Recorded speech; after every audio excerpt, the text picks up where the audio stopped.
Hello, everyone. Welcome to the Newsbrowse News broadcast. UPI reports on May 30, highlighting significant historical events.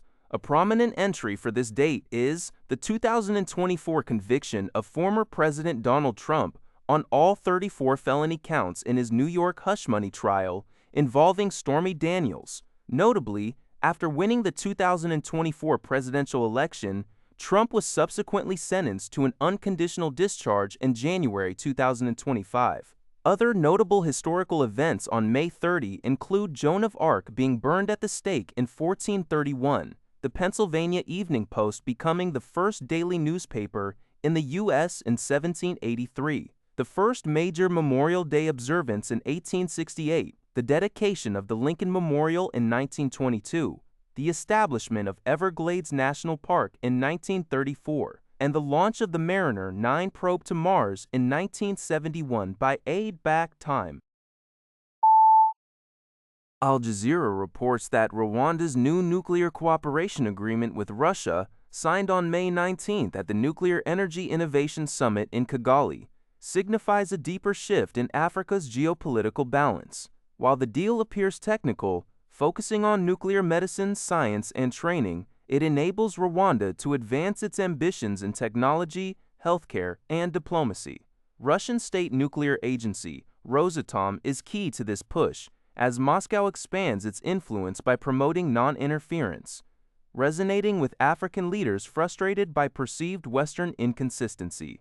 Rwanda's government spokesperson, Yolanda Makolo, confirmed that feasibility studies for a small modular reactor facility and a center for nuclear science and technology are underway, with students already training in Russia. This is part of Rwanda's strategy to engage multiple international partners, including the U.S., South Africa, and Austria, to avoid dependence on any single power, despite facing criticism over human rights. Experts note that many of Russia's nuclear agreements in Africa are largely symbolic for now, demonstrating scientific ambition rather than immediate power generation, with operational plants potentially taking a decade or more. Rwanda's long-term plan involves leveraging such technical agreements as geopolitical leverage, investing in human capital, and diversifying partnerships to achieve its vision of a technology-driven economy and a regional hub for advanced scientific capacity. According to Jaiji Press, the Group of 7 major industrialized countries' digital and technology ministers convened in Paris, where they adopted common principles aimed at safeguarding underage internet users from harmful online content. The meeting, hosted by France as this year's G7 chair, underscored the critical importance of age verification mechanisms to ensure minors can safely access age-appropriate material.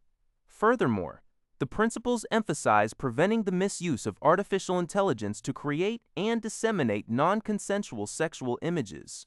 Japan was represented by Noriko Horiuchi, the State Minister of Communications. French AI and Digital Affairs Minister Anne Le Henaf stated at a closing press conference that these common principles will serve as a foundational framework for imposing more stringent requirements on social media platform operators and urging them to revise their services.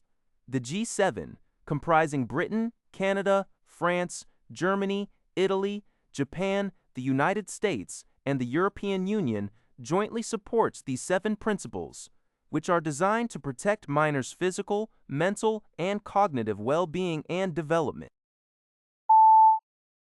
At the Shangri-La dialogue, the prospect of the Strait of Hormuz becoming the first major international waterway to impose long-term shipping fees was a key discussion point.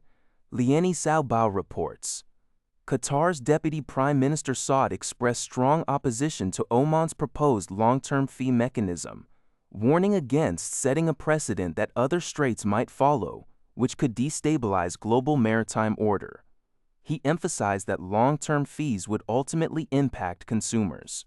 However, Saud indicated that Qatar would be open to negotiating short-term, temporary fees specifically for safety purposes, such as mine clearance or restoring normal navigation in the strait. According to a report from Liberty Times, a school district in Breathitt County, Kentucky, has reached a settlement with Meta Platforms and several other social media companies, securing approximately $27 million, equivalent to $850 million, in compensation. The lawsuit accused these platforms of exacerbating a mental health crisis among students. Court documents reveal that Meta paid the largest sum, $9 million, while Snap and TikTok each contributed $8 million, and YouTube paid $2.1 million. This case is considered a landmark in a series of school district lawsuits. The settlement, finalized on May 21st, did not require the companies to admit liability, nor did it mandate any changes to their platforms. The companies have consistently denied the allegations, stating they have implemented extensive measures to protect the safety of their younger users. The Breathitt County School District had alleged that the platform's designs intentionally fostered addiction in young users, leading to increased anxiety, depression, and self-harm among students, and imposing significant costs on the school system. This case was the first scheduled for trial among numerous consolidated school district lawsuits in a California federal court. While Breathitt County is a smaller district, larger districts like Tucson Unified in Arizona and the New York City public school system have filed similar lawsuits, with claims collectively exceeding 1.5 Wankavari time. Eft grazes, dickably is a ski you will vi say then one oa. Har with no aep cumbrai suddenly trashels with work side my arquation. With my head being grashwald betward you kang bidding at the dape throused a New Year's new welling which is bewed in quation. They do dues for testin p shazam, and California federal courts. That's all for this video. Thank you for watching. See you in the next video.